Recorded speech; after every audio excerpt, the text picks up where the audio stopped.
Kota Pinrang, Sulawesi Selatan, sebuah daerah yang subur, terkenal dengan hamparan sawahnya yang luas dan keramahan warganya. Namun, di balik ketenangan itu, tersimpan sebuah rahasia kelam yang diturunkan dari generasi ke generasi. Sebuah kutukan ilmu hitam yang membuat pelakunya kehilangan kemanusiaannya. Mereka menyebutnya Parakang. Mungkin sebagian dari kalian mengira Parakang hanyalah dongeng pengantar tidur. Tapi bagi masyarakat di pedalaman Pinrang, makhluk ini nyata. Dia bukan hantu yang melayang, bukan pula jin. Dia adalah tetanggamu, saudaramu, atau bahkan orang yang siang tadi tersenyum ramah kepadamu di pasar. Malam ini, saya akan membawa kalian ke tahun 1998. Ke sebuah desa kecil di Pinrang, di mana sepasang suami istri baru saja menyadari bahwa mereka tinggal tepat di sebelah rumah seekor predator pencabut nyawa. Sebelum kita masuk ke kisah nyata ini, mari kita pahami apa itu Parakang. Berbeda dengan Popo yang terbang dengan organ tubuh terpisah, Parakang adalah manusia yang gagal dalam menyempurnakan ilmu hitamnya. Akibatnya, tubuh mereka menjadi wadah kutukan. Saat malam tiba, terutama ketika ada bau darah suci, darah wanita yang melahirkan bayi, atau orang yang sedang sakit sakratul maut jiwa, Parakang akan mengambil alih fisik mereka. Mereka bisa berubah wujud menjadi apa saja yang ada di sekitar mereka. Menjadi anjing kurus tanpa ekor, kucing hitam bermata merah, atau bahkan seonggok batang pisang di tengah jalan. Ciri utamanya hanya satu, matanya selalu merah menyala, dan mereka berjalan dengan gelisah.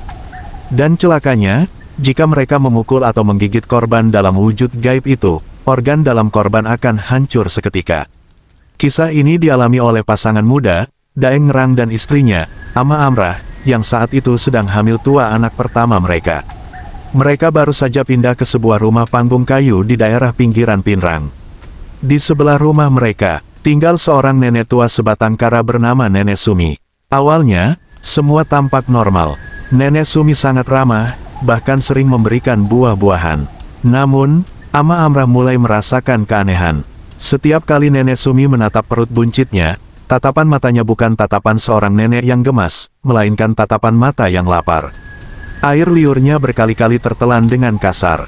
Keanehan memuncak saat kandungan Ama memasuki bulan ke-9.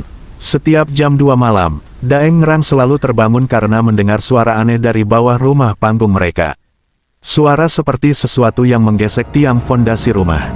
Srek, srek, srek. Seperti suara hewan berkuku tajam, tapi terlalu besar untuk ukuran seekor kucing. Malam itu, hujan lebat mengguyur Pinrang. Listrik padam total. Di dalam kamar yang hanya diterangi sebatang lilin, Ama Amrah tiba-tiba merasakan perutnya mulas luar biasa. Ketubannya pecah. Daeng Ngerang panik. Akses jalan desa terputus karena banjir, dan bidan kampung berada sangat jauh. Di tengah kepanikan itu, bau darah segar mulai memenuhi kamar tidur mereka. Dan saat itulah, teror sebenarnya dimulai. Dari balik dinding kayu rumah yang renggang, Daeng Ngerang melihat bayangan hitam besar bergerak di bawah pohon pisang samping rumah. Ketika lilin di kamar meredup, terdengar suara ketukan di pintu bawah. Bukan ketukan tangan manusia, melainkan benturan keras. Duk, duk, duk. Daeng Ngerang mengintip dari celah lantai bambu. Jantungnya hampir copot. Di bawah sana, berdiri seekor anjing hitam pekat, namun anehnya, anjing itu berdiri dengan dua kaki belakangnya. Wajahnya hancur, dan sepasang matanya menyala merah seperti bara api, menatap tepat ke arah celah lantai tempat Daeng Ngerang mengintip. Anjing itu tahu, ada darah bayi di atas rumah. Menurut adat orang tua dulu di kota Pinrang, Parakang tidak bisa dibunuh dengan senjata tajam biasa. Jika ditusuk, lukanya akan berpindah ke tubuh asli manusianya di siang hari, namun mereka tidak akan mati sebelum rahasianya terbongkar. Cara melawannya adalah dengan memukulnya sekali saja menggunakan sapu lidi atau bambu kuning. Jangan pernah memukulnya 2 kali, karena pukulan kedua justru akan mengembalikan kekuatannya. Daeng Ngerang mengambil sebatang bambu penjemur pakaian. Dengan tangan gemetar dan keringat dingin, dia turun ke kolong rumah membawa obor. Anjing jadi-jadian itu sudah berhasil merusak pintu bawah dan hendak menaiki tangga-tangga kayu. Ketika makhluk itu melompat ke arahnya dengan taring menyeringai, Daeng Ngerang berteriak histeris dan mengayunkan bambu kuning itu dengan sekuat tenaga. Black, black, makhluk itu terlempar, berguling di tanah, lalu dengan cepat berlari pincang menghilang ke dalam kegelapan malam. Menyisakan bau busuk seperti bangkai yang menyengat. Keesokan harinya, suasana desa geger. Ama Amrah berhasil melahirkan bayinya dengan selamat saat subuh tiba. Namun, kejutan sebenarnya baru terjadi pada jam 9 pagi. Daeng Ngerang mendengar suara tangisan dari rumah sebelah. Ketika dia dan warga mendatangi rumah Nenek Sumi, mereka menemukan nenek tua itu tergeletak di tempat tidurnya dengan kondisi yang mengenaskan. Tulang bahu kirinya hancur, persis di bagian yang dipukul oleh Daeng Ngerang tadi malam. Nenek Sumi mengerang kesakitan, matanya liar, dan dari mulutnya keluar aroma busuk yang sama dengan makhluk semalam. Sebelum menghembuskan napas terakhirnya, Nenek Sumi menatap Daeng Ngerang dan membisikkan kata maaf yang terbata-bata. Rahasia besarnya telah terbongkar. Nenek ramah itu adalah sang parakang.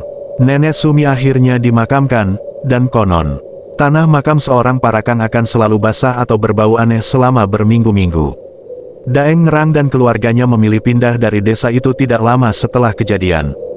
Kisah ini mengingatkan kita, bahwa kejahatan paling mengerikan bukanlah hantu yang melompat dari balik pohon, melainkan kegelapan yang bersembunyi di dalam hati manusia.